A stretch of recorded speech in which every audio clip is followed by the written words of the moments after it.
జగన్ అండి సమస్య లేదు. ఇవాళ నిన్న గాంధీనగర్ చూస్తే ఇసుకేస్తాడు అలా. ఇవాళ మిర్చి ఆటలో ఉన్నాడు. చూడండి మీ కలర్ చూడండి ఎంతమంది వచ్చారు. ఆయనకి ఆదరణ ఏ విధంగా తగ్గలేదు. వచ్చేది సీఎం ఆయనే. ఏమంటున్నారంటే కలిసి ఓటమి ప్రభుత్వం కుప్ప కూలిపోతుంది అంతే. సనాతన ధర్మం అని వచ్చాడు ఈయన. ఎవరిని ప్రశ్నించడానికి వచ్చాయంటాడు, ఏమి ప్రశ్నించడు. ఇక ఎంత వేస్ట్ గ్యాంగ్ ఇదంతా. టీడీపీ అంటే దొంగల పార్టీ, అది విషయం.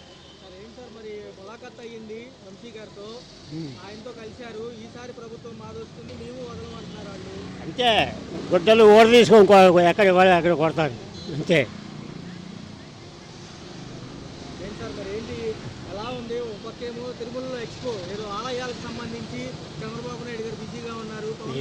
ఏ ఆదాయాల కోసం బిజీగా ఉన్నాడు. ఇక్కడ 40 ఆదాయాలు ఉంటే కుప్ప కూర్చాడు. ఇంకా ఏంటండి అసలు ఆదాయాలు ఏ విధంగా మాట్లాడతాడు. అది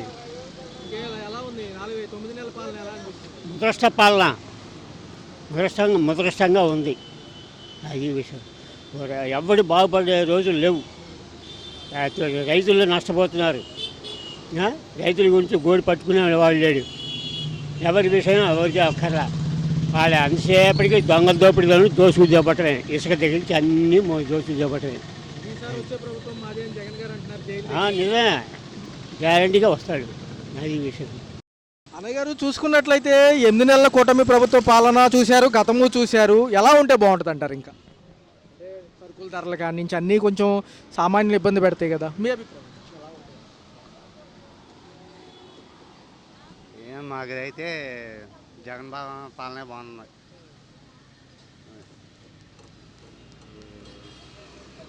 ఇప్పుడు ఏంటంటే కొన్ని సంక్షేమాలు లేట్ అయినా ఉగాది నుంచి రెండోదేమో జూన్ నుంచి అంటున్నారు. ఖచ్చితంగా అమలు అవుతాయి అంటారా, లేదా కొంచెం సమయం పట్టినా పర్లేదా? మిడిల్ క్లాస్ వాళ్ళకి సమయం పడితే ఎట్లా పర్లేదండి. అమ్మఒడి అయ్యి అనగా వాళ్ళకి ఎప్పటికప్పుడు ఇన్స్టెంట్గా జరిగిపోయాయి. ఫీజులు అయ్యి పిల్లలకి బాగుండేది. మాకు కూడా పేరెంట్స్గా మాకు బాగుండేది. మరి అలా పోయింది. రైతు భరోసాలు అయ్యి ఏం లేవు. మా వరకు అయితే మాకు జగన్మోహన్ రెడ్డి పాలనే బాగుంది అనిపిస్తుంది. చూసుకుంటే 8 నెలల కూటమిలో అనేక మంది భాగంగా ఉన్నారు. మిగతావన్నీ కాలక్రమేణా చేస్తాము. ఈసారి పోలవరం అమరావతి ఎక్కడ ఆగదు అంటున్నారు. బాగుంటుంది అవి త్వరగా అవుతాయి అంటే ఎప్పటి నుంచో వింటున్నాం కదా. ఎప్పటి నుంచే వింటున్నాం. జగన్మోహన్ రెడ్డి 5 ఏళ్ళు అదే చెప్పాడు. అంతకుముందు ఆ కూటమి ప్రభుత్వంలో కూడా అదే చెప్పాడు. అవి 10-15 సంవత్సరాలు జరిగిపోతుంది. కానీ రాజశేఖర రెడ్డి గారు చేసిన ఇంప్రూవ్మెంటే కనిపిస్తుంది. కానీ వీళ్ళేదో చిన్నగా చేశారు. కానీ మళ్ళీ వాళ్ళు నెక్స్ట్ ఇంకా 5 ఇయర్స్ పెంచుకుంటా పోవటమే కదా. వంశీ గారిని కలిశారు, జగన్ గారు ఎలా అనిపిస్తుంది? కలవాలి కదా, భరోసా ఇవ్వాలి కదా. మేము ఉన్నాము అని చెప్పేసి భరోసా. మరి ఆ పార్టీ ఆయన నమ్ముకుని వచ్చాడు కాబట్టి ఆయన భరోసా ఉంటాయి. అంటే అభివృద్ధి సంక్షేమంతో పాటు మహిళలకు ఇచ్చే ఉచిత బస్సు ఎలా ఉంటుందంట? ఇచ్చారండి, ఇవ్వలేదు కదా. ఇస్తే బాగానే ఉంటుందేమో, ఇవ్వలేదు కదా. చెప్పారు, ఎప్పుడు మరి ఎప్పుడు అవుతుందో తెలియదు కదా. రోడ్ల వ్యవస్థ ఎలా ఉంది? కరెంట్ ఛార్జీలు, నిత్యావసర సరుకుల ధరలు యాజిటీస్గానే ఉన్నాయి. ఎప్పుడు పోయినసారి అట్లాగే ఉన్నాయి, ఇప్పుడు అలాగే ఉన్నాయి. డిఫరెన్స్ ఏం లేదుగా. జగన్మోహన్ రెడ్డి ప్రభుత్వంలో కూడా అట్లాగే ఉన్నాయి, అట్లాగే ఉన్నాయి. ఇప్పుడేం తగ్గలేదు కదండి. నచ్చటానికి నచ్చపోవడానికి ఏముందండి. అంత వాళ్ళది అంత ఇప్పుడు ఎవరిది వాళ్ళకే ఉంటుంది కదా. నచ్చడానికి ఏమన్నా. నిత్యావసర సరుకుల గురించి పక్కన పెడితే ప్రజెంట్ జనాలందరూ పథకాలు అనే పాయింట్ మీద నడుస్తుంది సార్. వీళ్ళు చేసేది జనాల్లోకి వెళ్ళట్లేదు. ఫస్ట్ పాయింట్, పథకాలు ఇవ్వండి, మాకు డెవలప్మెంట్ అవసరం లేదు, రోడ్డు అవసరం లేదు అన్నట్టు ఉన్నారు జనాలు. సో వాళ్ళకి తగ్గట్టు వీళ్ళు నడవాలంటే అప్పులు చేయాలి. సో పాత ప్రభుత్వం లాగా అయిపోద్ది. సో డిఫరెన్స్ ఏం ఉండదు. అంటే సార్ ఇప్పుడు చూసుకున్నట్లయితే ఎలా అనిపిస్తుంది? గత ప్రభుత్వాలు చూశారు, ఈ ప్రభుత్వం చూస్తున్నారు. 9 నెలల పాలన మీకు ఏమి నచ్చినాయి, ఏమి నచ్చలేదు? గత ప్రభుత్వంతో పోల్చుకుంటే ఈ ప్రభుత్వం చాలా బాగా అనిపిస్తుంది. ఎందుకంటే నేను చదువుకున్నాను కాబట్టి నాకైతే బాగా అనిపిస్తుంది. పథకాలు కూడా చిన్నగా ఒక్కోటి ఇంప్లిమెంట్ చేసుకుంటూ వస్తున్నారు. సో వాళ్ళకు కూడా మనం టైం ఇవ్వాలి కదా. మనం టైం ఇవ్వకుండా అది చేయలేదు ఇది చేయలేదు అని అనడం కూడా కరెక్ట్ కాదు కదా. సో నాకు పాత ప్రభుత్వంతో పోలిస్తే ఇది చాలా బాగుందని నాకు అనిపిస్తుంది సార్. మొత్తం విద్యకు సంబంధించి కానివ్వండి, లేకపోతే రేపు ఉద్యోగ కల్పన కూడా బాధ్యతగా అంటున్నారు, ఎలా అనిపిస్తుంది? డిఎస్సి ఆల్రెడీ నోటిఫికేషన్ వదిలేరు సార్. నెక్స్ట్ జూన్ కల్లా జాయినింగ్స్ ఇచ్చేస్తామని చెప్తున్నారు. కాబట్టి లెట్స్ సీ. రెడ్ బుక్ గురించి ఏమంటారు? రెడ్ బుక్ గురించి అది కరెక్ట్ పద్ధతి కాదు సార్ రెడ్ బుక్ అనేది. ఎందుకంటే మనం గవర్నమెంట్ ఫామ్ చేసుకుంది జనాలకు మంచి చేయాలని మనం ఫామ్ చేసుకున్నాం, కానీ రెడ్ బుక్ ఇంప్లిమెంటేషన్ కోసం అయితే కాదు కదా. సో రెడ్ బుక్ అనేది టాపిక్ పక్కన పెట్టేసి జనాలకు పథకాలు అమలు చేయడంలో ఈ డెవలప్మెంట్ అండ్ ఈ సంపద పెంచుతాం అని అన్న మాట మీద తీసుకొని ఇవన్నీ మనం ఇంప్లిమెంట్ చేసుకుంటా పోతే నెక్స్ట్ కూడా ఇదే గవర్నమెంట్ రావచ్చు. మాజీ ముఖ్యమంత్రి గారి పైన మీ అభిప్రాయం? ఏం చెప్తాం సార్, మీ ఒపీనియన్ ఏదో ఒకటి ఉంటుంది కదా, మీ ఐడియా.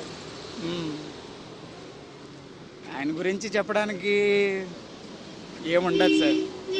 ములాఖత్ అనేది నిజమే సార్. కాకపోతే వంశీ గారు అనేది ఒక స్త్రీని అలా మాట్లాడడం అయితే కరెక్ట్ కాదు. బట్ ఏంటంటే ఆయన అనలేదని చెప్పేసి అని క్లియర్గా చెప్తున్నారు ఆయన. అది ఒక రకంగా చూసుకుంటే తెలుగుదేశం వాళ్ళు క్రియేట్ చేసిన మ్యానిపులేట్ అనుకోవచ్చు మనం, తప్పు లేదు అందులో.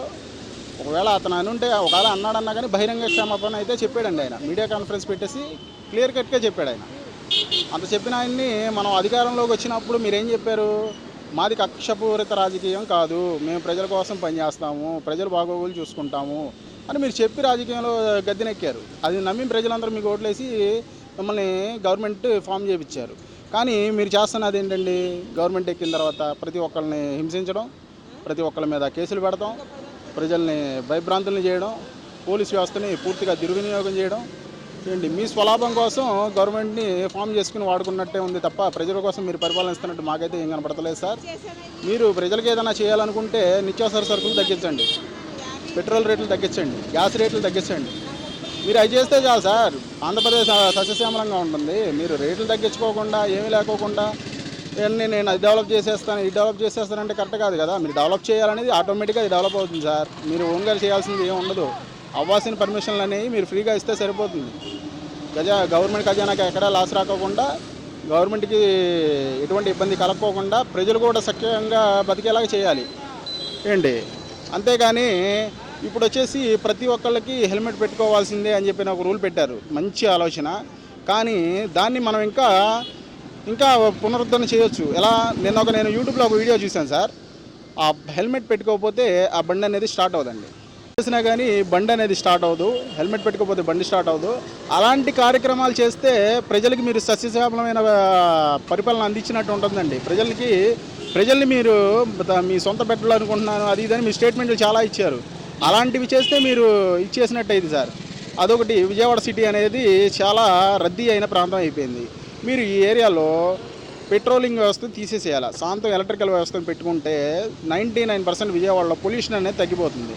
అదొకటి చూసుకోవాలి. మున్సిపాలిటీ కార్మికులు ఉన్నారు, వాళ్ళకి జీతాలు సరిగ్గా ఇవ్వట్లేదని చెప్పి నాతో చాలామంది చెప్పారు. ఏంటి ఇలాగా చాలా ఉన్నాయి సార్. ఇవన్నీ మీ దృష్టికి రావాలని చెప్పి మనం మనస్ఫూర్తిగా కోరుకుంటున్నాం. భవన నిర్మాణ కార్మికులకి మీరు ఆ రోజున ఇసుక ఆపేశారు, ఇసుక రేట్లు పెంచేశారు. నేను వస్తే ఫ్రీగా ఇసుకిస్తాను, మీరు చెప్పినయే సార్. కానీ నేను ఒక రియల్ ఎస్టేట్ వ్యాపారిగా ఎక్కడా కూడా ఇసుక ఫ్రీగా ఇచ్చిన దాఖలాలు అయితే నాకు ఏ బిల్డర్ కూడా చెప్పలేదండి. ఇసుక కోసం దాదాపు 100 లారీలు 200 లారీలు మన విజయవాడ క్లబ్ రోడ్ నుంచి కరకట్ట రోడ్లో దాదాపు 2 రోజులు 3 రోజులు వెయిట్ చేసే పరిస్థితి. మీ గవర్నమెంట్ మీ ఫామ్లో ఉన్నప్పుడు మీరు లేబర్కి అంత ఇది చేయాల్సిన పని లేదు కదా. మీరు ఇసుక ఫ్రీగా వదిలితే రోజు కూలీ వాడికి డైలీ పని ఉంటుంది, వాడు పని చేసుకుంటాడు, హ్యాపీగా పని చేయగలుగుతాడు. ఇంకోటి విషయం ఏంటంటే సార్, గత ప్రభుత్వంలో మద్యపానం రేట్లు పెంచేశారని మీరు భయంకరమైన ఆందోళన చేశారు, సొంత బ్రాండ్లు పెట్టేశారు, అదన్నారు ఇదన్నారు సార్. కానీ మీరు వచ్చి ఏం చేశారు? ఆ సొంత బ్రాండ్లు పెడతాం వల్ల, ఆ రేట్లు పెంచడం వల్ల మిడిల్ క్లాస్ వాడు కొనుక్కొని తాగలేడండి. అక్కడికి వచ్చేసేసరికి ఇంటికి 400 రూపాయలు వెళ్తాయి, 100 రూపాయలే వాడు ఖర్చు పెట్టుకోగలుగుతాడు. కానీ ఇక్కడ మీరు రేట్లు తగ్గించేసి ఎక్కడికక్కడ వైన్ షాపులు ఇచ్చేసి ఎక్కడికక్కడ బార్లు తెరిపించేసి మాలాంటి ఇప్పుడు మా తండ్రి గారు ఉన్నారండి, ఆయన 24 గంటలు అదే పనిలో ఉంటున్నాడు. ఇప్పుడు చిన్న పిల్లలు ఉన్నారు, ఏం చేయాలా? అది మేము అడిగేది ఏంటంటే మీరు రేట్లు తగ్గించండి, ప్రజలకు అనుగుణంగా పరిపాలన చేయండి. ఈ రాజకీయాలు కానీ అవన్నీ గత రాజయుగం నాటి ఆలోచనలు సార్. మీరు అడ్వాన్స్డ్ సీఎం కదా, కొద్దిగా న్యూగా ఆలోచించండి రాష్ట్రాన్ని ఎలా డెవలప్ చేయాలని. రెడ్ బుక్ రాజ్యాంగం ఎలా ఉంటుందంటారు? సార్, రెడ్ బుక్ రాజ్యాంగం అనేది నారా లోకేష్ గారు పెద్ద చదివిన వ్యక్తి. అలా చదువుకున్న వ్యక్తికి మనం కక్షలో కార్పల్యాలని ఆలోచిస్తాడని నేనైతే అనుకోవట్లేదు. అంత చదువుకున్నా ఏంటంటే మన రాష్ట్రాన్ని ఎలా ముందుకు తీసుకెళ్ళాలి. ఇప్పుడు రోడ్డు మీద ఏనుగు వెళ్తుందండి, కుక్కలు 100 మొరుగుతాయి, అవి మనం పట్టించుకోకూడదు. మనం ఏంటి, మన చదువు ఏంటి, మనం ఎంత చదువుకున్నాం, మన రాష్ట్రాన్ని ఎలా బాగు చేయాలి, మనం ఏమని చెప్పి అధికారంలోకి వచ్చి వీటి వరకే చూడుకోవడం మన బాధ్యత. అందులో నారా లోకేష్ గారు ఫెయిల్ అయ్యారని చెప్పి అయితే నేను అనుకుంటున్నాను. చూసుకుంటే కిరణ్ రాయల్ గారి విషయం ఏమీ తేలలేదు, దాని గురించి దాని గురించి నాకు అంత ఐడియా లేదండి. నాకు విజయవాడ సిటీలో ఉంటాను కాబట్టి నాకు ఎక్కడున్న ప్రాబ్లమ్స్ అనేది అయితే నేను చెప్పగలుగుతున్నాను. దాని గురించి అయితే మనం అంత ఐడియా లేదు సార్. ఆడు యొక్క వద్దు ప్రాణహాని, నీకు ప్రాణ భయం లేదు, నాకు ప్రాణ భయం. నువ్వు కుర్రోడు పరిగెత్తి పారిపోవాలి. నిత్యావసర ధరలు బాగుంటాయండి, రేట్లు కట్టుకుంటే. ఇప్పుడు గతంలో ఎలా అనిపించేది? గతంలో కూడా మా అప్పుడు కూడా బాగానే ఉండే, కానీ ఇప్పుడు కంటే కొంచెం ఇప్పుడు ఈరోజు పరిస్థితి బట్టి ఇప్పుడు బాగున్నాయి. కూటమి ప్రభుత్వం 8 నెలలు అవుతుంది దగ్గర వచ్చి, ఎలా అనిపిస్తుంది? ఇంకా సంక్షేమాలు కూడా చేస్తామంటున్నారు, కొంచెం సమయం ఇవ్వచ్చా? పర్లేదు సార్, కొంచెం బాగానే ఉంది. పర్లేదు సార్, బాగానే ఉంది. చూసుకున్నట్లయితే జగన్ గారు నిన్న రావడం జరిగింది విజయవాడ, ఎలా అనిపించింది? బాగా చేస్తున్నారు. మొత్తం రోడ్లు కానీ మొత్తం అన్ని బాగా చేస్తున్నారు. మొత్తం ఇబ్బంది లేదు ప్రస్తుతానికి అయితే. నచ్చిన అంశాలు ఏమున్నాయి? అదే రోడ్లు బాగున్నాయండి. దారిలో మా లారీ ఫీల్డ్ రోడ్లు మొత్తం మరమ్మతులు చేస్తున్నారు, రోడ్లు వేస్తున్నారు, ఇబ్బంది లేకుండా ఉంటుంది.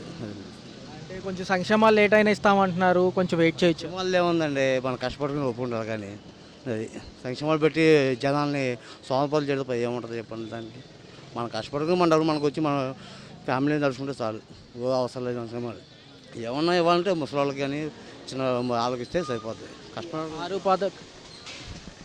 6 పథకాలు అమలు అన్నారు, 6 పథకాల గురించి ఎలా ఉంటుంది? కొంచెం సమయం అడిగి తీసుకుంటామంటున్నారు.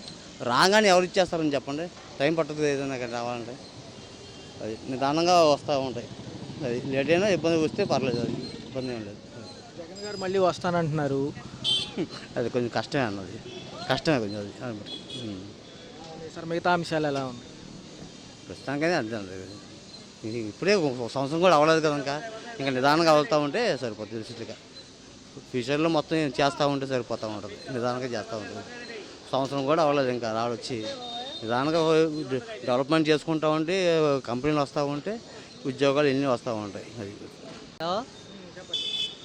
ఏమంటే జగనన్న గారు మాకు అమరావతిలో సెంటు స్థలం ఇచ్చారు, చంద్రబాబు నాయుడు గారు ఎక్కారు. ఆ స్థలాల సంగతి ఏంటో మాకు చెప్పట్లా. ఇల్లు లేదు, 40 సంవత్సరాలు బట్టి అద్దెళ్ళలోనే ఉంటున్నాం. మరి చంద్రబాబు నాయుడు గారు ఆ ఇళ్ళ సంగతి ఏమైనా చెబుతారేమో కూడా చెప్పాలి సార్. అది సార్. పక్క చూసుకుంటే ఏపీ టిట్కో ఇల్లు గతంలో డిసెంబర్ నుంచి ఇస్తామన్నారు, ఏమన్నా మొదలైంది? ఆ టిట్కో ఇల్లు మాకు పెట్టలేదు సార్. అదేమంటే ఆ డబ్బులు కట్టాలని మీరు కట్టలేదని చెప్పి మాకు ఇవ్వలేదు మా కార్పొరేటర్. ఈ జగన్ గారు మాకు ఏ పథకాలు ఇవ్వలేదు, కానీ 1 సెంటు స్థలం అమరావతిలో 4 సంవత్సరాలకి ఇచ్చాడండి. ఆ ఇల్లు అనేది ఏమన్నా వస్తుందేమో అని చూస్తున్నాము. ఏ పథకాలు లేవు, కనీసం ఆ ఇల్లు అన్న ఇస్తారేమో చంద్రబాబు నాయుడు గారని కోరుకుంటున్నామండి. కొత్త ప్రభుత్వం వచ్చి 8 నెలలు అవుతుంది, మీకేం అంశాలు నచ్చాయి? మాకేది రాలేదండి. ఒక దీపం పథకం, గ్యాస్ బండ్ వచ్చింది, ఇంకేం లేదు. మళ్ళీ ఏమన్నా ఆ ఇల్లు ఇస్తారో లేదా మళ్ళీ కొత్తగా ఇంటికి దరఖాస్తు పెట్టుకోవాలో వచ్చి చెబుతారని ఆశిస్తున్నాము సార్. రోడ్ల వ్యవస్థ ఎలా ఉంది? జగన్ గారు నిన్న వచ్చి వంశీ గారిని కలిశారు జైలు దగ్గర, ఎలా అనిపిస్తుంది? అది జనమేం లేవండి. ఇప్పుడు డిమార్ట్ నుంచి వెళ్ళారు జగన్ గారు, చుట్టుమని 10 మంది కూడా లేరు. ఆ 10 మంది కూడా అవినాష్ గారు కులవాళ్ళే అయ్యి ఉంటారు. అది క్షేమ పథకాలు అమలు ఇంకా టైం పడుతుంది అని బాబు గారు అంటున్నారు, టైం ఇవ్వచ్చా? ఇప్పుడు 8 నెలలు అయిందండి. అమరావతిలో ఆ ఇళ్ల స్థలాల సంగతి ఏదో చూసి ఇస్తామని 2 నెలల్లో ఇస్తామన్నారు. ఇంతవరకు ఆ స్థలాల సంగతి ఎత్తట్లేదు చంద్రబాబు నాయుడు గారు. మీకు దగ్గరలో 2 సెంట్లు ఇస్తామన్నారు, అది పట్టించుకోవట్లేదు. సచివాలయానికి వెళ్ళినా కూడా వాళ్ళు మాకేం రాలేదు, ఇళ్ల కోసం అని చెప్పి చెబుతున్నారు. 50 ఏళ్ళకి పింఛన్ అన్నారు, అది లేదు. అది సార్ చంద్రబాబు నాయుడు గారు కోరుకునేది ఆ ఇళ్ల స్థలాలు ఒకటి ఇప్పిస్తే చాలు సార్. గతం నచ్చిందా ఇప్పుడు నచ్చింది? ఇప్పుడే బాగా ఉంది సార్.